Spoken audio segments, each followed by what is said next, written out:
Buen día tengan todos ustedes, bienvenidos al Centro de Fe Tultitlán. Es una bendición en que cada uno de ustedes esté con nosotros en este día. Bienvenidos sobre todo a nuestro enlace de Semillas de Fe, un grito de ayuda. Este enlace es sobre la predicación de este domingo 4 de junio del 2023. Y este enlace es producido por Semillas de Fe, una semilla de fe y de esperanza para su vida y su corazón. Yo soy el pastor Luis Cosío y hoy quiero platicar con ustedes de un tema muy importante para la vida de los jóvenes. Y este tema se llama Quita comportamientos compulsivos y desarrolla, en otras palabras, ¿verdad? Desarrolla buenos comportamientos. Si tú eres compulsivo, pero tú puedes, al ser compulsivo, puedes dar buena imagen. Pero la persona que se siente culpable intenta superar su culpabilidad por medio de comportamientos compulsivos.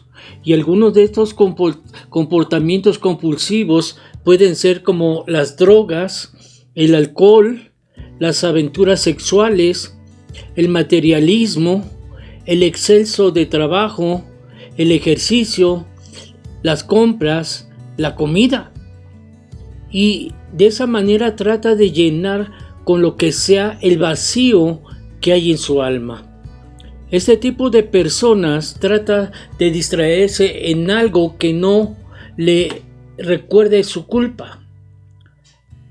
Una manera es de abandonarse a comportamientos compulsivos, es decir, Dios, yo quiero darte gracias por la muerte de Cristo, pero no fue suficiente. Siempre está tratando de hacer esfuerzos humanos para alcanzar el perdón de sí mismo. Desarrolla una falsa humanidad y sobre todo desarrolla también una falsa humildad. Muchos piensan que mientras más pobres son, más Dios les ama. Llegan a pensar que no son merecedores de nada y se privan de cosas. Y generalmente dicen frases tales como: yo no me merezco esto, yo no me merezco eso, porque soy una persona mala. Y a este tipo de personas se le hace difícil recibir cosas de otros. Y de ahí viene el sentido de culpabilidad. ¿Por qué no nos podemos perdonar primeramente a nosotros mismos y después aprender a perdonar a los demás? ¿Por qué? Por la misma culpabilidad que es el resultado de no perdonarnos a nosotros mismos. Hay algunas razones por las cuales se nos hace difícil perdonarnos, y unas de ellas son por creer en el perdón basado en las obras. El perdón de Dios no está basado en lo que hagamos, sino en la obra redentora de Jesucristo en la cruz del Calvario. Y si recibimos ese perdón por medio de su gracia, por un espíritu de incredulidad, lo podemos inmediatamente perder. ¿Por qué? Porque no estamos ejercitando esa fe que debemos de tener en Dios, sino nos perdonamos a nosotros mismos, y es una equivocación tremenda, porque ahí entra la incredulidad, que es un gran obstáculo para recibir ese perdón. Y hay muchas personas que quieren sentir algo especial al recibir el perdón, pero debe recibirte por fe. Primeramente, uno se debe de aprender a moldar y rendirse al sentido de la culpa. Muchas veces emocionalmente uno mismo se destruye, y emocionalmente se puede vivir por mucho tiempo bajo la culpabilidad y autocondenación, creyendo que el ser libre no puede ser una realidad. Pero muchos hacen lo que saben que está bien, pero no pueden evitar sentirse culpables por todo, y en ese momento se les abre las puertas al espíritu de condenación. ¿Por qué? Por esperar de estar repitiendo el pecado. Sabemos que Dios puede perdonarnos, pero la razón por la que muchos no se perdonan a sí mismos es porque creen que van a volver a repetir el mismo pecado. Pero aquí, por eso Cristo murió. Muchos dicen que Cristo no murió solamente por los pecados de ayer y de hoy, sino también por los pecados del día de mañana. Y es una realidad. ¿Y cuáles son las consecuencias de la culpabilidad? La culpabilidad drena su misma energía y le lleva a enfermedades físicas y sobre todo enfermedades mentales, porque la culpabilidad bloquea su relación con Dios. A una persona que se siente culpable se le hace difícil tener una relación intensa con Dios, y aparte, no nada más con Dios, sino también con los demás. Y habrá en él un pecado que realmente ha cometido y que Dios no puede perdonar. Pero ahí entra la blasfemia contra el Espíritu Santo, que es el único pecado que Dios no perdona. Todos los demás, por medio de la sangre de Cristo, Cristo perdona todo pecado y nos limpia de toda maldad. Veamos algunos ejemplos bíblicos de ciertas personas que pecaron y Dios los perdonó. Un ejemplo fue Pedro, cuando negó a Jesús. También fue Pablo, que en un principio fue perseguidor de la iglesia. Pero aquí vemos en el libro de Hebreos capítulo 4, 15 y 16, es porque no tenemos un sumo sacerdote que no pueda compadecerse de nuestras debilidades, sino uno que fue tentado en todo según semejanza, pero Jesucristo siempre estuvo sin pecado. Y el Señor Jesucristo siempre se compadece.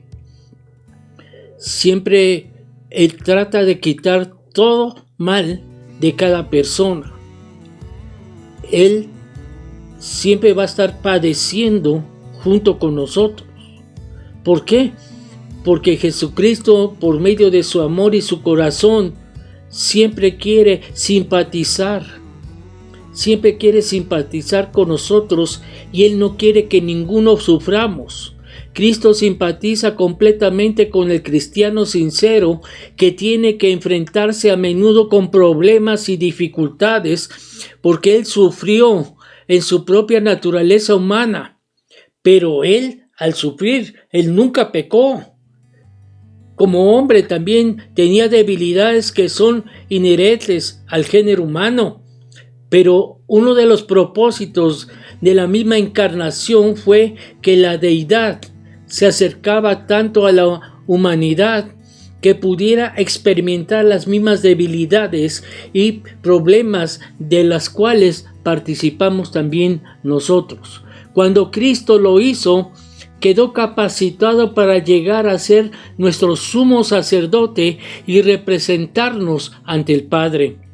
Nosotros estamos llenos de debilidades y la forma es una forma negativa en que se expresa esa declaración que destaca aún más de lo que hubiera hecho una declaración afirmativa.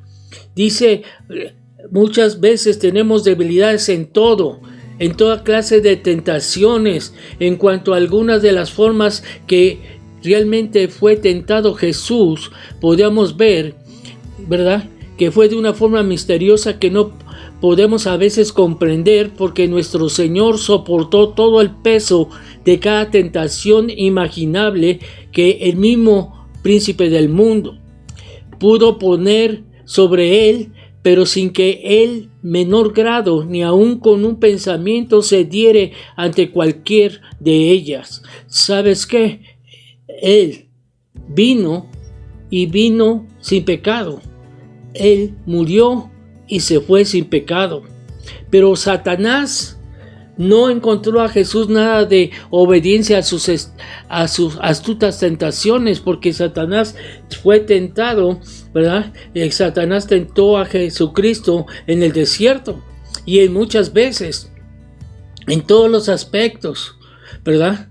E hizo, ¿verdad? Realmente que insolable el ministerio de nuestro Salvador. Pero así como la naturaleza humana fue conducida por primera vez a la victoria sobre su tendencia natural al pecado, y a causa de la victoria de Cristo sobre el pecado, nosotros también podemos triunfar sobre él. ¿Cuántos dicen amén? Todos podemos ser más que vencedores porque Cristo está con nosotros. En Él podemos ser más que vencedores, pues Dios nos da la victoria por medio de nuestro Señor Jesucristo, tanto sobre el pecado como sobre su paga a consecuencia de su muerte. Por eso es necesario que todos aprendamos que tenemos una necesidad. ¿Y cuál es esa necesidad? Acercarnos a Él. Realmente debemos de empezar a desarrollar nuestros pensamientos como Dios pensaba. Y de esa manera, cada uno de nosotros vamos a estar viviendo en reposo por medio de la gracia de Dios. Porque la gracia de Dios queda para el pueblo mismo de Dios. Por eso dice la palabra: acerquémonos pues confiadamente al trono de la gracia. ¿Y qué significa confiadamente? Tener confianza, ¿verdad? Tener confianza, acercarnos con confianza, no porque Dios tenga una deuda con nosotros, sino porque Él ofrece gratuitamente su gracia a todos los que le buscan. Y Él quiere que todos estemos en su trono, en el trono de gracia. Un trono que se caracteriza por la calidad de la gracia que ofrece el Señor Jesucristo a todo cristiano. A todo cristiano tiene la máxima oportunidad de libre acceso al trono de la gracia. De una parte, vemos cómo ama el Padre al ser humano.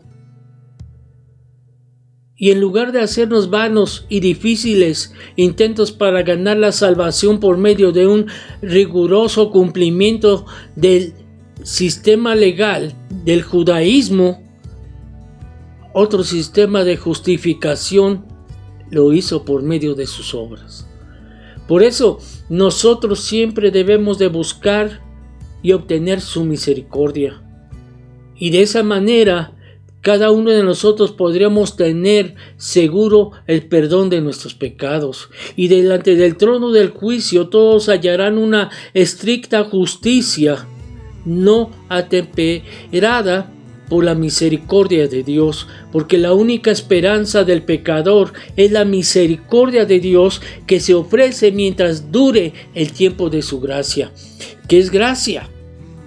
En griego es charis. Y dice, por medio de su gracia viene a nosotros el oportuno socorro. Muchos de nosotros estamos en estos tiempos, en tiempos de tentación. Es el momento que entiendas que necesitamos la gracia para poder soportar las penas y los sufrimientos y también vencer todo tipo de tentaciones. El que cultiva el hábito, ahora sí que el hábito de presentarse cada día ante el trono de la gracia, debemos nosotros de esa manera percibir en nuestra mente que para recibir una nueva y fresca porción de la misericordia y de la gracia de Dios, entra en el reposo del alma que Dios proporciona a todo creyente fiel. Como dice su palabra: hijos míos, no amemos de palabra ni de lengua, sino de hecho y en verdad. Y en esto conoceremos que somos de la verdad y aseguraremos nuestros corazones delante de nuestro Dios. Pues si nuestro corazón nos reprende, mayor que nuestro corazón es Dios, y Él sabe todas las cosas. Por eso, amigos, amigas, hermanos y hermanas amados, si nuestro corazón no nos responde, pon la confianza completa a nuestro Dios. Por eso dice su palabra: hijitos míos, no amemos. Es posible dar un sentido de continuidad a esta palabra, que no continuemos amando las cosas del mundo, que no estemos llevando las cosas como el diablo quiere, las cosas del mundo, porque eso lo que nos va a traer es terminar nuestra vida por medio de esa farsa que tiene el diablo metida para cada uno de nosotros. Pero Dios es más poderoso que el diablo, y Dios nos ha dado la oportunidad de ser más sabios que el mismo diablo. Por eso el apóstol, estando dando una sencilla exhortación a sus hermanos, dice: deben de practicar el verdadero amor. Debemos de practicar el verdadero amor y evitar siempre la hipocresía. Siempre debemos de evitar las actitudes que no deben de ser. Y sobre todo, ¿verdad?, una cosa principal, ¿verdad?, debemos de amar su palabra. Debemos de amar la palabra del Señor. Si realmente nosotros somos objetos del amor, el amor de Dios nos ayuda a ser unas personas activas. Y el amor que es expresado hacia nosotros, nos viene ese amor por medio de palabras bien escogidas. Y por eso dice la palabra del Señor que el amor nunca se limita, sino que se necesita en práctica y en hechos. Idealmente, hay quienes practican la bondad sin sentir verdaderamente amor por aquellos a quienes ayudan, quien solo los mueva un sentido de ver o un deseo de ganar las alabanzas de los hombres. Pero nuestra visión no debe de ser tener y obtener las alabanzas de los hombres, sino obtener la alabanza de nuestro Padre que está en los cielos. Por eso Juan destaca la necesidad de un amor genuino. Nuestro amor debe ser genuino.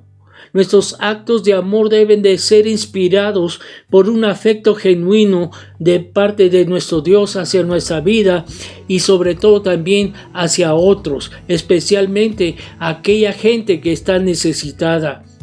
Y de esa manera vamos a conocer cosas tremendas.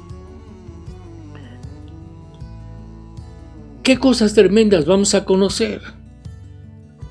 Una cosa, como dice la palabra, cuando amamos de hecho y en verdad, estamos seguros de la realidad de nuestra conversión, y realmente nuestros propios frutos nos hacen saber que nuestra profesión por medio de la fe es genuina, y las vidas de otros testifican de su misma sinceridad. Hablando de la verdad, debe realmente entender que los que aman de hecho y en verdad, esos son los verdaderos hijos de Dios de verdad. Por eso debemos de asegurarnos, debemos de estarnos persuadiendo a nosotros, convencernos que sin Dios no podemos hacer absolutamente nada. Y la convicción de que somos nacidos de Dios da una confianza que hace que repose el corazón y nos capacite para ir con Dios a pesar de nuestra pecaminosidad, porque Dios ya se llevó por medio de su Hijo Jesucristo en la cruz todos nuestros pecados. Ella nos libró de todo mal, y vemos que Dios nos ha hecho y nos ha dado un nuevo corazón. Ese nuevo corazón, ¿qué significa? ¿Sabes qué? Conciencia. ¿Y nuestra conciencia cómo está? Delante de Dios o en la presencia de Dios. Es muy fácil tranquilizar nuestro corazón cuando es examinado. y se hace de acuerdo con las normas humanas, pero es muy diferente encontrarse en la presencia de Dios y aún tener un corazón tranquilo y sencillo y humilde. Así Juan nos asegura que esto puede ser posible, que todo lo podemos tener de esta manera. Mientras que más nos acerquemos a Dios, más conscientemente seremos de nuestras imperfecciones y sentiremos más necesidad de enumerar las muchas razones por las cuales debemos confiar en los méritos de nuestro Salvador. Y así amamos a Dios como también a los hermanos de hecho y en verdad, y sabemos que somos de la verdad y que somos de la verdad porque estar sin temor delante de nuestro Padre Celestial. Por eso de esa manera debemos nosotros, como dice la palabra, si amamos verdaderamente a nuestro hermano, podemos saber que somos hijos de la verdad y de Dios. Este conocimiento nos capacita cada día más y más y más para permanecer confiadamente en la presencia de Dios, pues aunque nuestro corazón nos condene, aunque todavía seamos pecadores, sabemos que Dios es mayor que nuestro corazón, y el conocimiento y la comprensión de nuestro Dios, del Señor Jesucristo, sobrepasa en mucho a los nuestros, y Él puede percibir nuestra sinceridad y puede ser compasivo con todos los errores que podamos nosotros cometer. Él lo que quiere, que ninguno se pierda, sino que todos vengan al arrepentimiento. Por eso es una parte de la palabra que nos reprende. Dice la palabra, ten cuidado porque tú mismo te puedes condenar. Y eso es una necesidad, una innecesaria, ahora sí que necesidad. Muchos dependemos de nuestro propio discernimiento moral para determinar nuestra condición espiritual. Y no comprendemos que los conceptos que tenemos son un criterio insatisfactorio para decidir el estado de nuestra salud espiritual. Juan habla sobre eso, de la salud espiritual. Juan fue consolado. Y Juan fue desviado su atención de una concentración morbosa en su propia debilidad y elevando su mente a la contemplación de la altura y la profundidad del amor comprensivo de Dios. Y lo primero que él dijo y había en su corazón, dice, mayor para mí es Dios. La comprensión de la omnisapiencia de Dios puede tener dos efectos. Primero, atemorizar al corazón culpable o atraer consuelo al pecador arrepentido. Para el verdadero puede ser reconfortante el pensamiento de la omnisapiencia de Dios. La palabra de Dios nos dice, amados. Es una manera de buen recordar que estas palabras fueron dirigidas a aquellos que habían sido enseñados desde el principio, cuyos pecados habían sido perdonados, que había conocido al Padre y habían sido aceptados como hijos de Dios. Tú eres hijo de Dios, si no, es menester que tú te acerques a Dios, le pidas perdón por tus pecados y dile, yo quiero recibirte como mi único y gran Señor y Salvador de mi vida. Yo te acepto como mi Salvador y siempre te voy a tener en mi corazón. Y cuando tú repitas esas palabras, tú eres llamado hijo de Dios. Lo que hubiera sido una vana confianza propia en el caso de muchos cristianos que no son maduros, podía ser que realmente No había un reconocimiento de la misericordia y no hay un reconocimiento de la misericordia redentora de Dios hacia cada uno de nosotros. Por eso dice la palabra de Dios, siempre debemos de tener confianza en nuestro Padre Celestial. Y realmente nos muestra que el primer lugar se hace referencia a que debemos allegarnos a Dios. ¿Y cómo podemos hacerlo? En oración. El apóstol nos habla también tener presente nuestra actitud siempre delante de nuestro Dios, porque Él es nuestro juez de toda la tierra. Y podemos decir esto respecto a la oración. No hay nada de presunción en las peticiones por medio de nuestra fe del creyente, y podemos abrir nuestro corazón a Dios y lo podemos hacer en oración, como se lo abrimos a un amigo sincero y digno de confianza. Asimismo se lo tenemos que abrir a nuestro Dios, en Dios. ¿Por qué? Porque el pecador redimido puede, como hijo de Dios, llegar tan libremente hasta la presencia del Padre como lo hacía el mismo Jesucristo, nuestro Salvador. Por eso yo te digo y te doy un consejo. Un consejo: nunca debes de callar, sino siempre debes lanzar un grito a Jesús pidiéndole ayuda para poder salir lo más pronto y rápido de nuestros problemas. Yo te recuerdo que este enlace es producido por Semillas de Fe, una semilla de fe y de esperanza para su vida y su corazón. Yo los invito, ¿verdad?, al Centro de Fe Tultitlán. Siempre todos los que vengan a este lugar serán bienvenidos. Estamos ubicados en la calle de Francisco Villa, número 10, en la colonia San Mateo, Cuautepec, Tultitlán, Estado de México. El código postal es 54948. Aquí los esperamos. También me gustaría que nos siguieran, ¿verdad?, en Semillas de Fe, un grito de ayuda. Nos pueden ver, oír y seguir. Y sobre todo me gustaría que ustedes se suscribieran y nos dieran su comentario sobre lo que nosotros estamos predicando. Suscríbanse a nuestro enlace por medio de Facebook, por medio de YouTube y por medio de WhatsApp. Yo soy el pastor Luis Cosío y reciban muchísimas, pero muchísimas bendiciones. Y sobre todo me gustaría que nos siguieran siempre en los estudios, ¿verdad?, en nuestro enlace Semillas de Fe, un grito de ayuda. Tenga muchas bendiciones cada uno de ustedes. Amén.